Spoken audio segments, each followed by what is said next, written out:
سخت سزائیں دے رہا تھا۔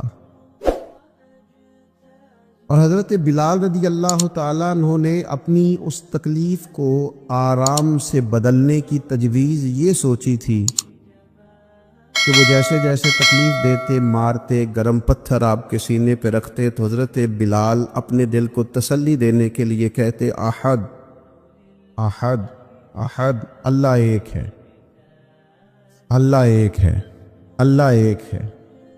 یہ اپنے آپ کو تسلی دینے کے لیے اس جملے کو بار بار دہراتے۔ نبی کریم علیہ السلام وہاں سے گزرے تو کریم نے مسکرا کے اور شفقت کے ساتھ سیدنا بلال حبشی کے سر نور پر دست شفقت رکھا اور فرمایا بلال، جس احد کو تم پکارتے ہو وہ تمہیں اس تکلیف سے نجات بھی عطا کرے گا۔ اور پھر یہی بات جب جناب صدیق اکبر کو پتہ چلی تو ڈھیر سارا مال لے کر، بلکہ مفسرین نے لکھا ہے آدھا کلو سونا لے کر، آدھا کلو سونا، قمر اچھا ہے فلک پہ نہ ہلال اچھا ہے، نظر بھی نہ ہو تو دونوں سے بلال اچھا ہے۔ کم و بیش آدھا کلو سونا لے کر حضرت بلال کو خریدنے گئے اور پھر خرید لائے۔ اور صرف حضرت بلال کو نہیں خریدا، جناب عامر بن فہیرہ کو بھی خریدا، حضرت زنیرہ کو بھی خریدا۔ بہت سارے ایسے لوگ جو کفر کے نرغے میں تھے اور مسلمان تھے اور تکلیف دی جاتی تھی اور ستائے جاتے تھے، حضرت ابوبکر صدیق نے ان کو خریدا۔ اب اس زمانے میں، اس ماحول میں جب ہر چیز پیسوں میں تلتی تھی، لوگوں کے اندر اخلاص کا ڈھونڈنا اور اللہ کی رضا کے لیے کسی کی مدد کرنا یہ کچھ مشکل سا اور بے موسمہ سا پھل تھا۔ تو حضرت بلال کو اتنے مہنگے داموں میں سیدنا ابوبکر صدیق نے خرید لیا تو لوگ چین گوئیاں کرنے لگے، کہنے لگے یہ ویسے عجیب بات ہے، یہ ویسے ہوتا نہیں، یعنی ایک بے موسمہ پھل آ جائے نا کسی جگہ بھی تو لوگ انوکھی انوکھی باتیں کرنے لگ جاتے ہیں، کہتے ہیں یار یہ عجیب بات ہے، یہ کیسے ہو گیا ہے، یہ کیسی انوکھی بات، یہ کیسے ممکن ہے، یہ ہو نہیں سکتا۔ یعنی سارے بندے جھوٹ بول رہے ہوں تو ایک سچ بولے تو انوکھا سا لگتا ہے ذرا۔ تو ایک دور چل رہا ہو نا جس میں چیزیں بک رہی ہیں، خریدی جا رہی ہیں، تو آپ اس میں کہتے ہیں میں فی سبیل اللہ ہوں تو لوگ پریشان ہو جاتے ہیں، یہ کیسے ہو سکتا ہے۔ تو اب اس زمانے میں جب حالات اتنے خراب تھے کہ لوگ ایک ایک دینار کے لیے گلے کاٹ دیتے تھے، وہاں ایک غلام کو اور حبشی غلام کو اور سیاہ فام غلام کو اتنے مہنگے داموں میں خریدنا کام بڑا مشکل تھا۔ اب جب مکے میں یہ بات پھیلی کہ یہ کام حضرت صدیق اکبر نے کیا ہے تو پھر لوگ پتہ کیا کرتے، کوئی بات نہ ملے تو کوئی بات بنا لیتے۔ لوگوں کو عادت ہوتی ہے، مخلوق تو فنکار ہے، اس درجہ کے پل بھر میں سنگے در کعبہ سے بھی اصنام تراشے، تم کون ہو، تم کون ہو، کیا چیز ہے داغ کبابی۔ لوگوں نے تو جناب مریم پہ بھی الزام تراشے، بات نہ ملے تو لوگ بات بنا لیتے۔ بات گھڑنا کو مشکل کام ہے، اتنی سونی گھڑتے ہیں کہ لگتا ہے کہ یہ جھوٹ ہے ہی نہیں، سچ ہے۔ انہوں نے بات گھڑ لی، طے کر لی، کہنے لگے وہ ایسے نہیں ابو بکر نے خریدا، کوئی کسی زمانے میں بلال نے کوئی احسان کیا ہوگا، وہ احسان کا بدلہ اتارا ہے، اتنا مہنگا بلال خریدنا سمجھ میں نہیں آتا۔ جس رب کی رضا کے لیے حضرت ابو بکر نے یہ کام کیا تھا اس رب کا قرآن بولا، فرمایا وَمَا لِأَحَدٍ عِندَهُ مِن نِعْمَةٍ تُجْزَىٰ، اللہ کہتا ہے اس پر کسی کا کوئی احسان نہیں جس کا اس نے بدلہ دیا ہو۔ یہ حضرت صدیق اکبر کے حق میں آئے تھا، رب بولا، رب بولا، خدا خود میر مجلس بود۔ اور جب جب صحابہ پہ اعتراض ہوا تب اللہ کا قرآن بولا، وَمَا لِأَحَدٍ عِندَهُ مِن نِعْمَةٍ تُجْزَىٰ، فرمایا اس کا کوئی احسان نہیں۔ کون کہہ رہا ہے؟ حضرت صدیق کے والد نہیں بولے، بھائی نہیں بولے، بیٹیاں نہیں، او قربان جاؤں نبی کریم نہیں بولے، رب بولا۔ فرمایا اس کا اس پر کوئی احسان نہیں جس کا بدلہ دیا ہو۔ فرمایا وہ تو صرف اپنے رب کی رضا چاہتا ہے۔ ابو بکر تو ڈھونڈتے پھرتے ہیں کہیں رب رسول راضی ہو جائے۔ یہ سونا کیا ہے، یہ مال کیا ہے، یہ گھر کیا ہے، چاندی کیا ہے، وہ تو میں تو تیری تلاش میں پھرا، جنگل پہاڑ اور دشت تینوں لب دیاں آپ گواچے، سانو اپنی خبر نہیں کوئی۔ وہ تو اللہ کی رضا تلاش کر رہا ہے تو مالک پھر ملے گا کیا؟ فرمایا وَلَسَوْفَ يَرْضَىٰ، بڑی جلدی رب راضی بھی ہو جائے گا ابو بکر سے۔ رب کا وعدہ ہے کہ رب جناب صدیق اکبر سے راضی بھی ہو جائے۔ یا ایھا الناس قد جاءکم برہان من ربکم، اے لوگو یہ جو میں نے تمہارے پاس اپنے نبی کریم علیہ السلام کو بھیجا ہے تو یہ رب کی طرف سے تمہارے پاس واضح دلیل آ گئی ہے۔ نبی پاک علیہ السلام کی پیروی کرنا، حضور کی اتباع کرنا، حضور کے نقش قدم چلنا، نبی پاک علیہ السلام کی بتائی ہوئی باتوں پر عمل کرنا، جن چیزوں سے سرکار نے روکا ہے ان سے رک جانا۔ جو بندہ یہ کام توجہ سے کرتا ہے اسے معرفت الہی بھی نصیب ہوتی ہے اور محبت الہی بھی نصیب ہوتی ہے۔ قرآن مجید نے فرمایا قل ان کنتم تحبون اللہ فاتبعونی یحببکم اللہ، اے محبوب علیہ السلام آپ اپنے غلاموں سے یہ فرما دیں کہ اگر یہ اللہ سے محبت کرنا چاہتے ہیں تو آپ ان سے فرمائیں کہ میری پیروی کرو، میرے نقش قدم چلو، میری اتباع کرو، یحببکم اللہ، اللہ خود تم سے محبت فرمائے گا۔ نبی پاک علیہ السلام کی اتباع، حضور کی پیروی، نبی پاک کے نقش قدم چلنا، یہ انسان کو معرفت الہی دیتا ہے۔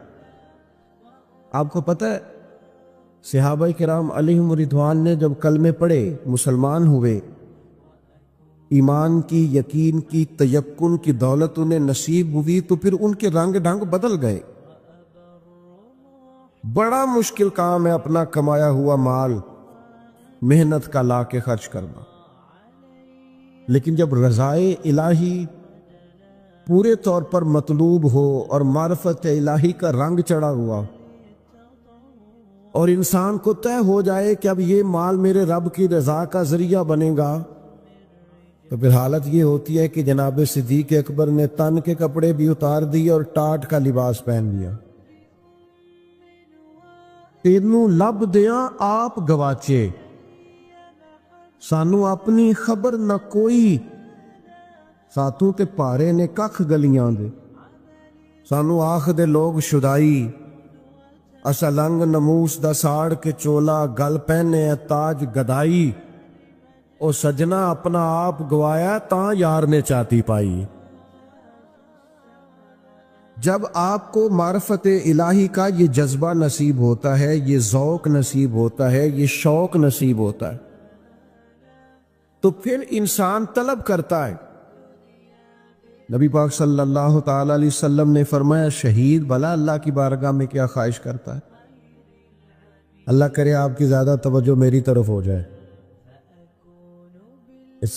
ہمارا سارا دھیان لے ہی ہمارا موبائل گیا ہے، شریکہ ہی بن گیا ہے۔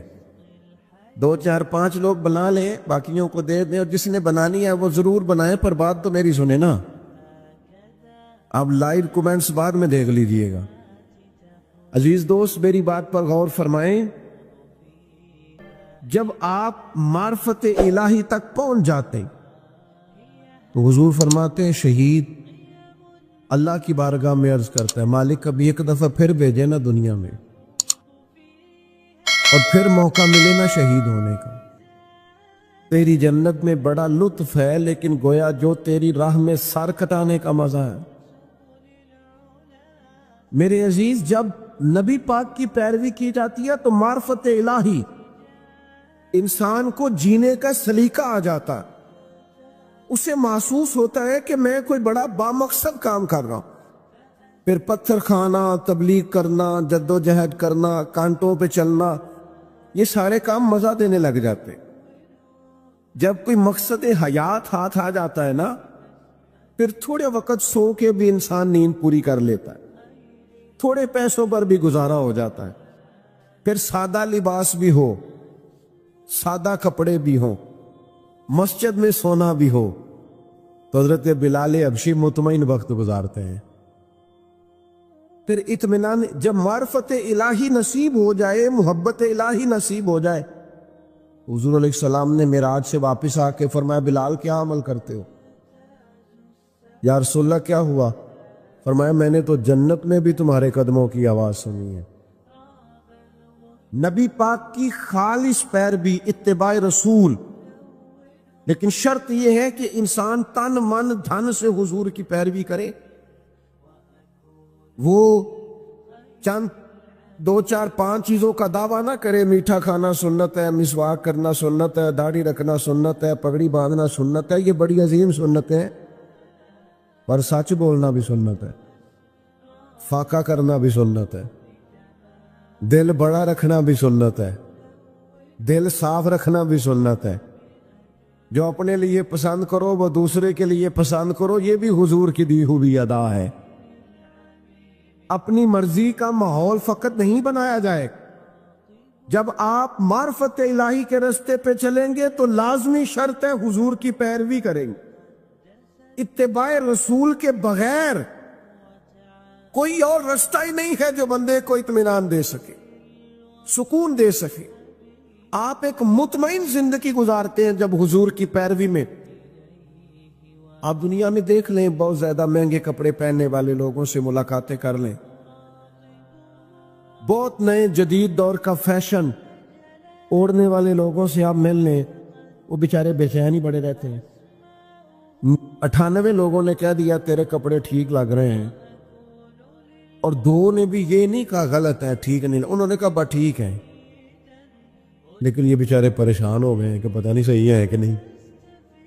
حالانکہ 2 بندوں نے صرف ہلکا سا یہ کہا ہے کہ بس ٹھیک ہے، مناسب ہے، کیونکہ وہ گڈ بک میں آنا چاہتا ہے، وہ صرف دنیا کی زندگی جینا چاہتا ہے۔ المال والبنون زینت الحیات الدنیا، یہ صرف دنیا کی زینت چاہتا ہے۔ تو لیول یہ ہو جاتا ہے کہ بڑی مہنگی گاڑیوں میں لوگ بے چین ہیں، تبصرے کر رہے ہیں، زیادہ بول رہے ہیں، اپنی تعریفیں اپنے منہ سے کر رہے ہیں، بیچارے الجھے سے، بکھرے سے، ٹوٹتی بکھرتی باتیں کرتے ہیں۔ لیکن اگر حضور کی اتباع نصیب ہو، اگر پیروی نصیب ہو، تو حضرت عمر نے دیکھ لیا تھا ایک دفعہ سرکار کو موٹے بان کی چارپائی پہ لیٹے ہوئے، صحیح مسلم بخاری دونوں میں موجود ہے۔ تو عرض کی یا رسول اللہ، آپ اللہ کے محبوب ہو کہ اتنی مشقت کرتے ہیں؟ تو محبوب نے فرمایا عمر تم یہ پسند نہیں کرتے کہ کیسر و کسرا دنیا میں آرام کرے اور آخر میں رسوا ہو جائے، اور ہم دنیا میں تھوڑی مشقت برداشت کریں اور آخرت کی ساری عزتیں اللہ ہمیں ہی عطا فرما دے۔ بس یہ بات جناب عمر نے پلے سے باندھ لی، زندگی کو سادہ کیا، بود و باش کو سادہ کیا، حضور کی اتباع، اور یہ چیز تسلی دیتی ہے، دل مطمئن ہو جاتا ہے۔ آپ کبھی دیکھیں محنت مزدوری کرنے والے لوگوں کو، ان کو کوئی ٹینشن نہیں ہوتی کوئی ہمیں دیکھ رہا ہے کہ نہیں دیکھ رہا، کسی کو کپڑے پسند آئے ہیں کہ۔ جو لوگ اللہ تعالیٰ کی معرفت کے بعد مطمئن زندگی گزارتے ہیں وہ ذہنی الجھاؤ سے بچ جاتے، وہ ایک مطمئن اطمینان بخش وقت گزار کے دنیا سے جاتے۔ حضرت عمر رضی اللہ تعالیٰ عنہ کے زمانے میں نا فتوحات بہت زیادہ ہو گئی تھی، اور مال غنیمت بھی بڑی تعداد میں آتا تھا، 25 ہزار 50 ہزار دینار بدری صحابہ کو ملنے لگے تھے، وسعت آ گئی تھی۔ اور جائز بھی ہے کہ آپ کے پاس اگر پیسے ہوں، وسعت ہوں، تو آپ کوئی قیمتی لباس پہننے تو منع بھی نہیں، اچھا گھر بنا لے تو منع بھی نہیں۔ لیکن حضرت عمر کا لباس وہی پرانا سادہ، کئی جگہوں پہ پابند لگے ہوئے، آتے اسی سے جمعہ پڑھاتے، ہاں اسی سے فیصلہ کرتے، اپنی زندگی میں مست، کوئی پرواہ نہیں. بچے جب بڑے ہو جاتے ہیں پھر ہلکے ہلکے مشورے بھی تو دیتے ہیں نا. تو بچے ہلکے پھلکے مشورے بھی دیتے ہیں، ٹھیک ہے کوئی بات نہیں، سب رہنے دیں، سب ٹھیک ہے. تو کچھ لوگوں نے مشورہ دیا کہ اتنے اتنے بڑے لوگ جناب عمر سے ملنے آتے ہیں، وزیر مشیر اور کیا بات، اور وہی سادہ اور پھٹا پرانا اور پیوند لگا ہوا لباس. تو سب نے مشورہ کیا کہ حضرت عمر سے کہنا چلے کرتا ہی نیا لے لیں، آپ کے پاس مال آتا ہے آپ سارا بانٹ دیتے ہیں، حصہ تو آپ کو بھی ملتا ہے، اب بانٹ دیتے ہیں تو چلو تھوڑا سا حرج کیا ہے. تو سب نے مشورہ کیا کہ کہنا ہے حضرت عمر سے. تو ایک صحابی بولے، کہنے لگے کہنا تو ہے پر وہ شعر بھی بتاؤ جو عمر سے بات کرے گا. بندہ بھی تو بتاؤ نا بھائی جو عمر فاروق سے بات کرے. تو لوگوں نے کہا ایک بندہ ہے نا جس کی عمر بات ٹالتے نہیں. کہا وہ کون ہے؟ کہا مولا علی شیر خدا. حضرت عمر ان کی بات نہیں ٹالتی. لوگوں نے حضرت علی شیر خدا کی خدمت میں عرض کی کہ حضور آپ کہیے نا جناب عمر سے. جب حالات بدل گئے ہیں، لوگوں کے پاس وسعت آئی ہے، حضور علیہ السلام کے زمانہ مبارکہ میں ظاہری طور پر، ورنہ تو بڑی وسعت تھی، ظاہراً اتنی وسعت نہ تھی. جناب صدیق اکبر کا زمانہ بھی کچھ ایسا ہی تھا. تو اب تو بڑا مال غنیمت آتا ہے اور حالات اور کیا اور ہیں، تو حرج کیا ہے اگر نیا کرتا لے لیا جائے. تو حضرت علی کہنے لگے بالکل تمہاری بات ٹھیک ہے، توجہ ہے نا آپ کی، اور عمر سے کہنا بھی چاہیے. پر فرمانے لگے یہ بھی مجھے پتہ ہے میں کہوں گا تو وہ مان لیں گے، پر یہ تمہیں بتاؤں میں نے کوئی نہیں کہنا، میں نہیں کہوں گا، کیونکہ میں عمر کی طبیعت کو جانتا ہوں. کہا پھر کیا کریں؟ فرمایا سیدہ عائشہ صدیقہ سے کہو، وہ ماں ہے نا مومنوں کی، حق رکھتی ہیں. لوگوں نے یہ سارا مدعا جناب عائشہ صدیقہ سے بیان کیا. بلایا جناب عمر، دوڑے حاضر ہوئے. اماں جی حکم ہو. پردے کے پیچھے بیٹھ گئے. فرمایا عمر اب اللہ نے وسعت کر دی ہے، مال آ گیا ہے، گنجائش آ گئی، تو آپ نیا کرتا لے لیں، کیا حرج ہے؟ حضرت فاروق اعظم چپ کر گئے. بزرگوں کے سامنے جو منصب کے لحاظ سے بزرگ ہوں، بڑے ہوں، ان کے سامنے زیادہ باتیں نہیں کرنی چاہیے. حضرت عمر چپ کر گئے. کہا اماں جی آپ حکم کریں، شام سے پہلے کرتا بدل لوں گا. لیکن فرمانے لگے ایک بات کرنے کی اجازت ہے، ایک بات کہنے کی اجازت ہے. کہا کہیے. توجہ ہے آپ کی میری طرف؟ حضرت عمر فرمانے لگے اماں جی یہ جو میں نے کرتا پہنا ہے نا، حضور کے زمانے میں بھی میں اسی طرح پہنتا تھا، حضرت صدیق کے زمانے میں بھی اسی طرح پہنتا تھا. میرا دل کرتا ہے میں اسی طرح رہوں جو میرا رنگ حضور کے